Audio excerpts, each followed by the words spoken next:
Oh, anong ginagawa mo dyan? Ba't ka nagpo-push up? Gusto ko parkihin yung katawan ko. Alam mo, naligaw ka na naman ng landas. Bakit ka naman palakihin yung katawan mo? Alam mo kasi, yung katrabaho ko, ang ganda na ng katawan niya. Kaya ngayon, ang dami niyang babae. Kaya naman pala ginaya mo. Mali ka na naman ng direksyon sa buhay. Bakit ako mali ng direction sa buhay?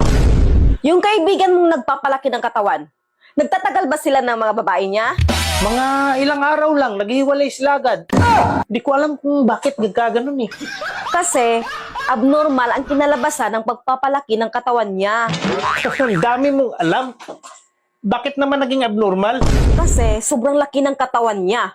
Ang kanya, sobrang liit. Kaya abnormal ang kinalabasan. Kaya iniiwan siya ng mababae niya. So ano pala ang dapat gawin? Ang dapat mong gawin, itigil mo yung pagpapalaki ng katawan mo. Bakit pati ako idadamay mo at patitigilin mo?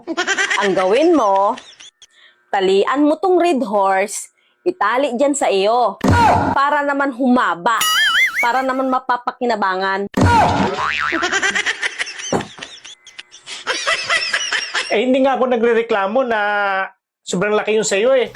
Paano hindi lalaki? Binubulat-lat mo.